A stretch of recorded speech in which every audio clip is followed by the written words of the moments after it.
Once again, welcome students. This is the GATE training course on mechanics of materials. This is my lecture 5, tutorial on Morse circle. So let's see the typical Morse circle diagram.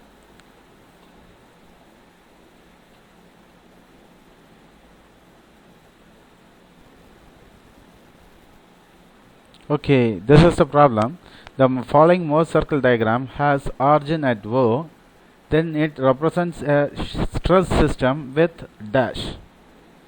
Say here, assume this O to be the origin, right, and positive x in the x direction. You will be having the shear, that is tensile stress representation of normal stresses, and along the left hand side or along the negative x direction from O, it represents compressive stresses, and the vertical axis, it represents shear stresses. So this is the normal representation in a Morse circle diagram. So now we have origin here and we have 2 points here. So the basic concept is, from the origin you have to draw the normal stresses, right? So from the origin, so from O to M, this might have been one normal stress, and from O to N, this should have been another normal stress, and at the end of the normal stresses we used to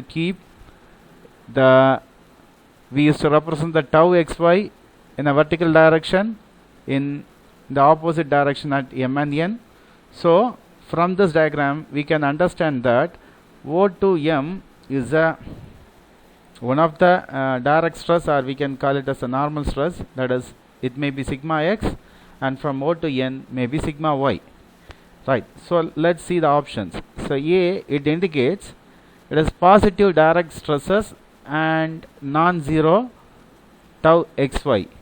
So positive direct stresses, here we have two stress, one is on the positive direction and another one is on the negative direction, and we have tau xy also. So the answer is, we have one positive direct stress, a negative direct stress, and tau xy. So positive and negative direct stresses, non-zero tau xy. So this should be the answer. So answer is B.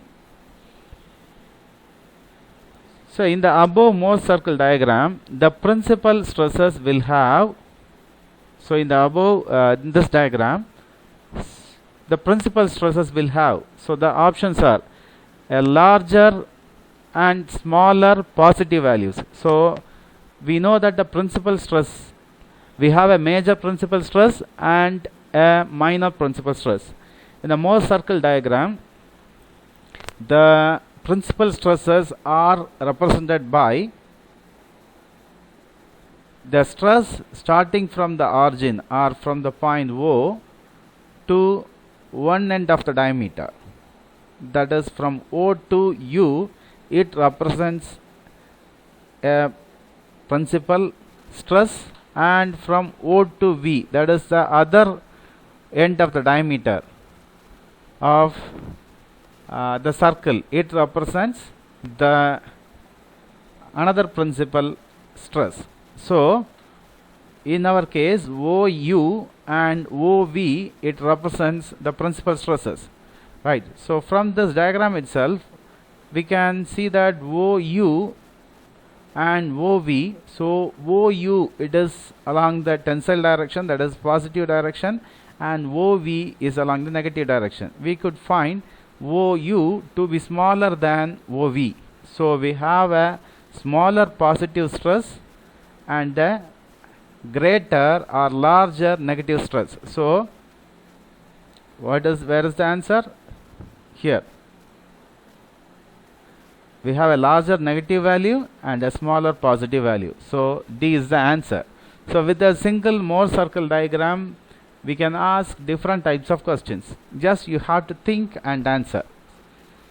See here, we have another Morse circle diagram. Let's see. The following Morse circle diagram, LP, in the following Morse circle diagram, LP represents an oblique plane and it is inclined at an angle of 45 degree to ML.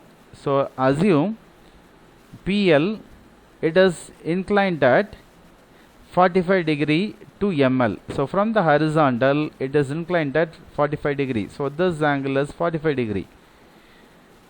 And LP has a value equivalent to 300 stress units. It may be Newton per mm square or kgf per cm square, whatever it may be. So assume LP, the unit is 300 stress units.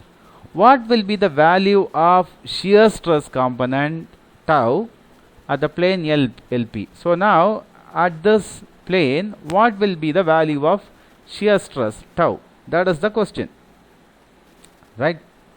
So now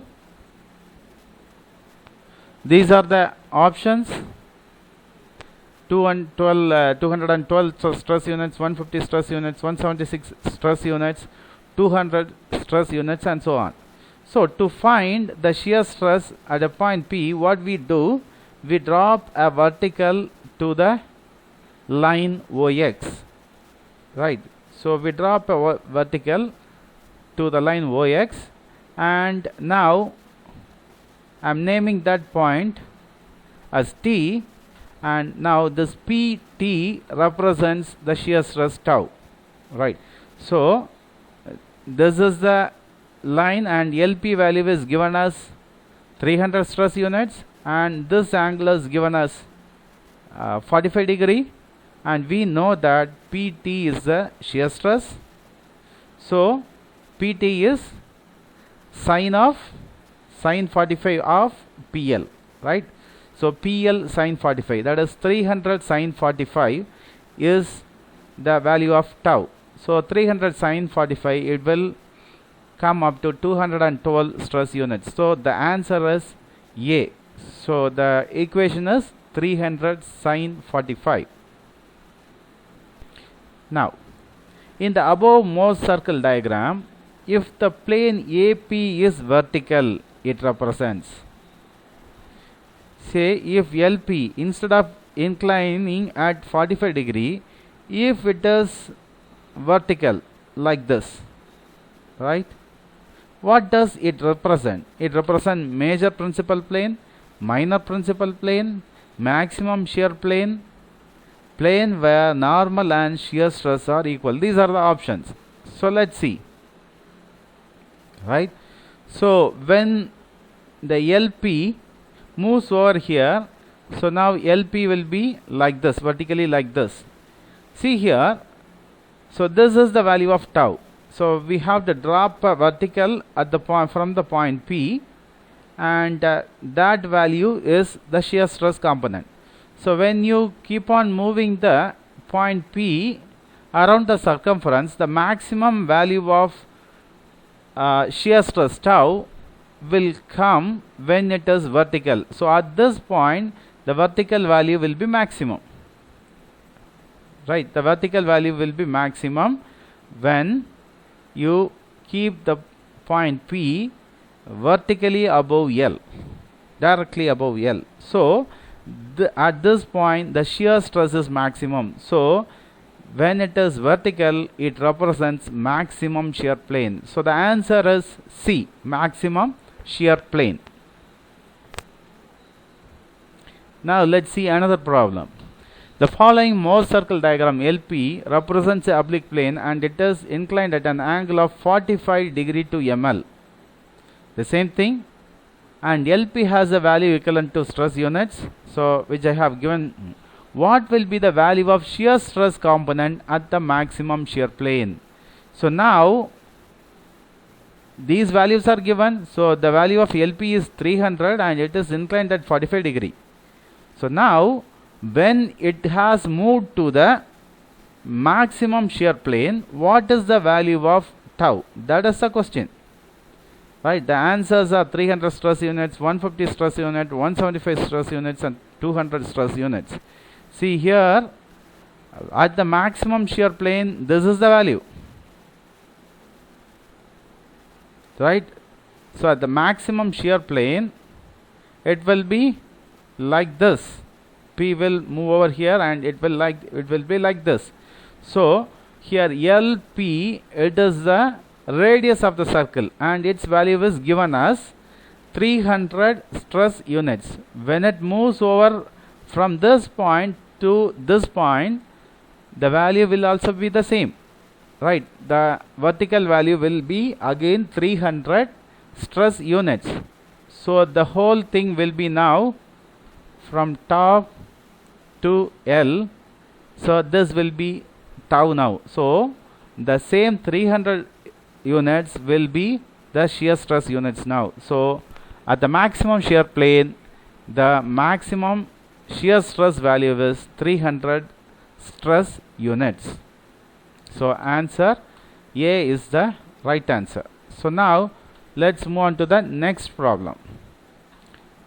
The Mohr circle shown below represents, say, take this diagram, assume this diagram, it represents, the options are positive direct stresses, non-zero tau xy, positive and negative direct stresses, non-zero tau xy, positive direct stress 0 tau xy, positive and negative direct stresses 0 tau xy. See here, assume O to be the origin, and from there we have a direct stress from O to M, so positive direct stress is there. From O to N we have a negative direct stress, so we have positive and negative direct stresses, so the options are B and D is there. And let's see another case.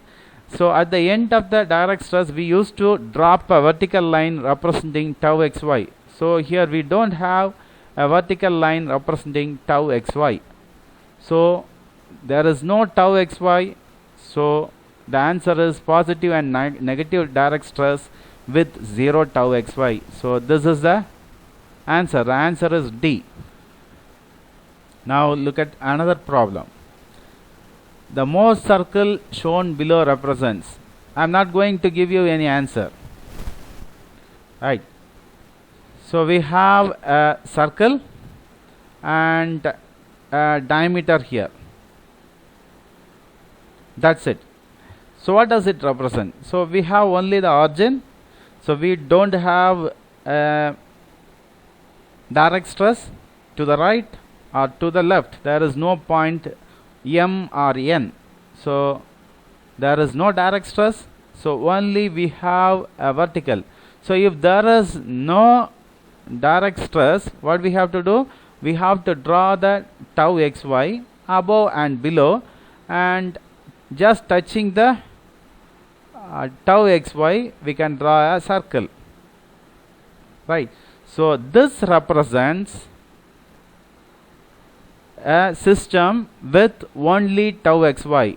So you have only tau xy here. There is no direct stress applied. So these are the types of problem which may be asked in relation with Mohr circle diagram. Thank you.